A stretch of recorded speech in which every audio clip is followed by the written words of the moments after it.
The United States has paused its plan to double tariffs on Canadian steel and aluminum imports, a move that was expected to escalate trade tensions between the two countries. Peter Navarro, a senior economic advisor to U.S. President Donald Trump, confirmed that the increase, originally set to take effect on Wednesday, would not go forward as planned.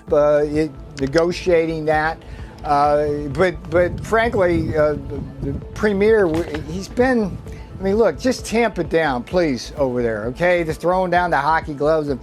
Stop that rhetoric, and let's just look at what we're trying to do. We love Canada, but look, there's some big issues there, and we're not going to tolerate anything but them stopping killing Americans and doing what's right with respect to things like steel and aluminum, which they've been dumping into our country, and that's stopping. The announcement came shortly after Ontario's Premier, Doug Ford, imposed a surcharge on electricity exports to the U.S. We want to sell the U.S. more energy.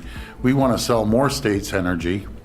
But even if Michigan or any of the three states, what happens when I understand, and again, I'll pass it over to Minister Lecce, it may go to Michigan, and maybe that day they may not need it. They may need it too. If not, they'll resell it to, for example, Ohio, Pennsylvania.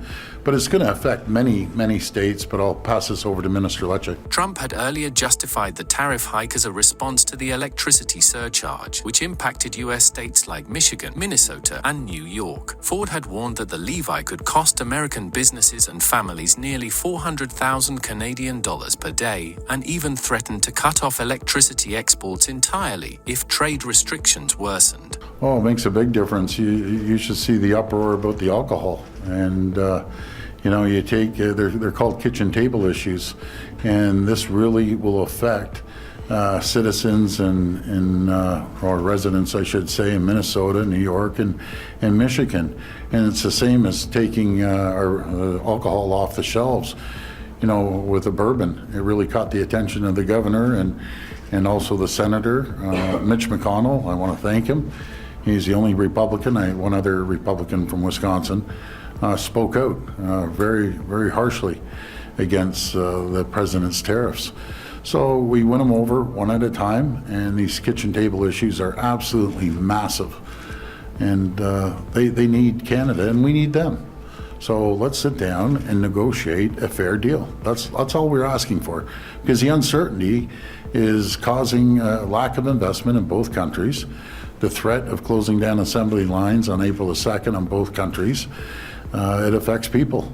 And we're so integrated when it comes to the supply chain, not just in the auto, but in every sector there is. So we're better off when we work together.